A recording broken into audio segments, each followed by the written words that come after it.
Olá, sejam muito bem-vindos ao Mundo Enriquecedor. Aqui vamos explorar histórias fascinantes sobre economia, finanças e curiosidades do mundo que transformaram a história.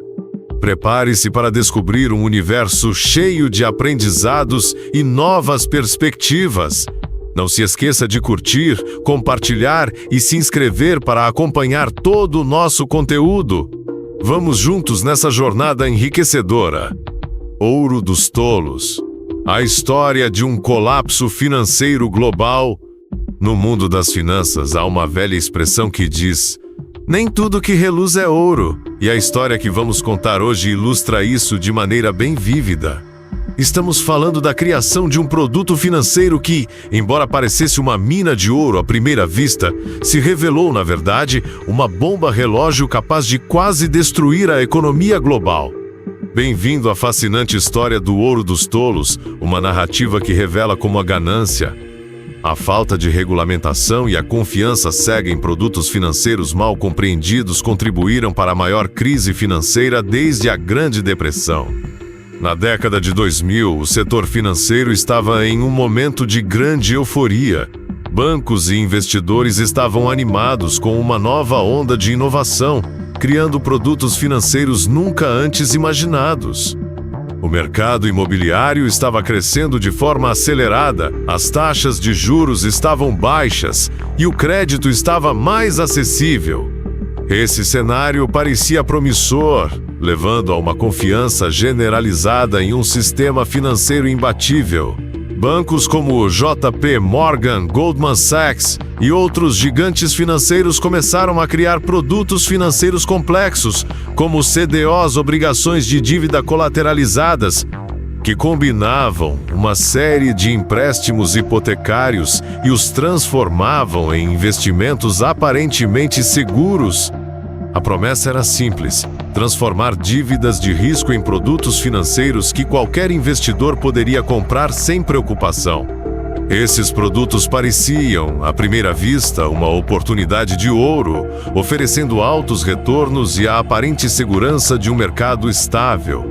Mas o que estava por trás dessa fachada de prosperidade era uma combinação de riscos incontroláveis e uma estrutura financeira frágil.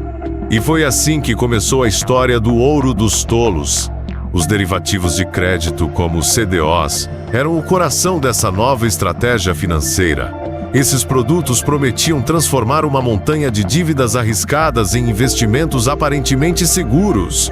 Era uma promessa tentadora: se você comprar esses produtos, poderá obter altos rendimentos, enquanto as dívidas arriscadas são espalhadas e organizadas em pacotes fáceis de vender. Na prática, esses derivativos funcionavam como uma forma de fracionar o risco. Em vez de um banco ou investidor se expor a uma única hipoteca de risco, esses empréstimos seriam agrupados em pacotes e depois vendidos a outros investidores que não sabiam ou não queriam saber os detalhes dos empréstimos originais. Isso gerava a ilusão de que o risco estava diluído e que esses produtos eram seguros, quando, na verdade, estavam lotados de ativos subjacentes de altíssimo risco. Bancos como JP Morgan lideraram a inovação desses instrumentos financeiros, e os investidores, seduzidos pela promessa de retornos elevados, começaram a comprar esses produtos em grandes quantidades.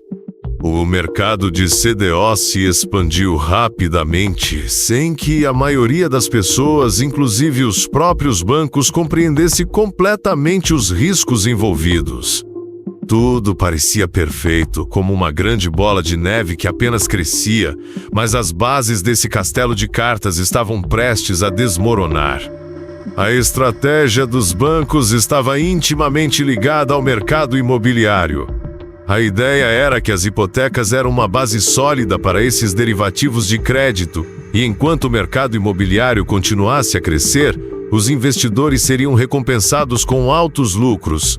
Mas essa dependência do mercado imobiliário era, na verdade, uma bomba relógio. Com as taxas de juros baixas, mais pessoas começaram a comprar casas, muitas vezes com empréstimos que não poderiam pagar a longo prazo. Os preços das casas subiram vertiginosamente, e o mercado parecia estar em uma bolha que jamais estouraria.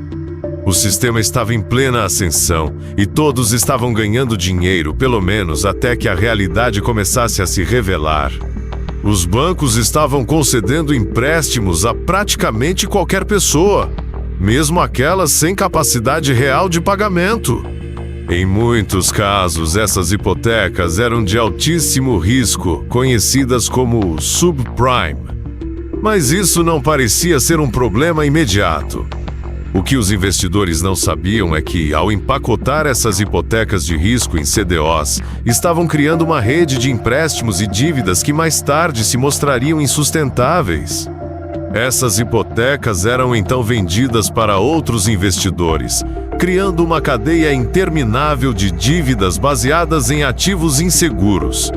À medida que o mercado imobiliário continuava a crescer, os preços das casas continuavam a subir e os bancos e investidores estavam mais confiantes do que nunca. Mas ninguém parou para pensar em como o sistema seria frágil caso o mercado imobiliário sofresse uma desaceleração. Em 2006 e 2007, o mercado imobiliário começou a mostrar sinais de desaceleração. Os preços das casas começaram a cair e os mutuários não conseguiam mais pagar suas hipotecas. O que antes parecia uma estratégia segura rapidamente se transformou em um pesadelo financeiro. As hipotecas subprime começaram a dar calote em massa. Os CDOs, que eram compostos por essas hipotecas de risco, começaram a perder valor rapidamente. Os investidores que haviam comprado esses produtos financeiros não sabiam o que fazer, e os bancos que haviam criado e vendido esses derivativos estavam diante de enormes perdas. Os pacotes de dívidas, que antes eram considerados seguros, agora estavam se tornando ativos tóxicos. No início de 2008, o colapso foi inevitável. O sistema financeiro estava prestes a desmoronar. Bancos como Bear Stearns e Lehman Brothers começaram a falir, e outras instituições financeiras foram forçadas a buscar resgates do governo para evitar o colapso total. Os CDOs se transformaram em um peso mortal para a economia global. O impacto da crise financeira de 2008 foi devastador. O mercado de ações despencou e a recessão global se instaurou. Milhões de pessoas perderam suas casas, seus empregos e suas economias. O colapso dos grandes bancos e a falência de instituições financeiras causaram um efeito dominó que afetou todos os setores da economia mundial.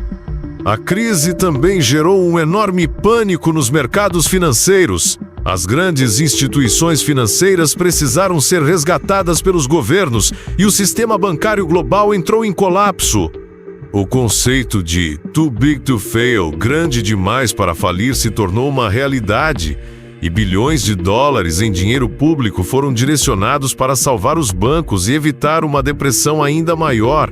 Os efeitos dessa crise ainda são sentidos até hoje, com uma geração de investidores que perdeu tudo e uma nova regulamentação do mercado financeiro que foi implementada para evitar que algo semelhante acontecesse novamente. A história do ouro dos tolos serve como um lembrete importante sobre os perigos do excesso de confiança no sistema financeiro. Os derivativos de crédito, que prometeram transformar dívidas arriscadas em investimentos seguros, foram, na verdade, um grande jogo de ilusão. Eles mostraram que, no mundo das finanças, os lucros fáceis muitas vezes escondem riscos enormes e que uma economia movida pela ganância pode ser extremamente perigosa. A crise financeira de 2008 não só destruiu economias individuais, mas também minou a confiança nas instituições financeiras globais. A falência de grandes bancos e a perda de bilhões de dólares em investimentos marcaram o início de uma nova era de regulamentação financeira e mais cautela por parte de investidores e governos. Ouro dos tolos é uma história de ganância, inovações financeiras mal compreendidas e uma economia global que quase sucumbiu à falta de regulamentação. A crise de 2008 nos lembra que no mundo financeiro não existe ouro fácil e que por trás de promessas de altos rendimentos, muitas vezes se escondem riscos que podem destruir economias inteiras. Essa história é um alerta para todos nós. Em um mundo onde a busca por lucros rápidos pode cegar os investidores, é essencial manter uma abordagem prudente e entender os riscos que estamos assumindo. As lições da crise financeira de 2008 ainda são relevantes e devemos garantir que não voltemos a cair nas mesmas armadilhas do passado. Gostou dessa história? Se você achou essa narrativa fascinante e educativa, inscreva-se no canal para mais relatos sobre o mundo das finanças e economia global. Não deixe de ativar o sininho para receber mais vídeos com histórias e análises que ajudam a entender melhor o mercado financeiro e como ele impacta nossas vidas.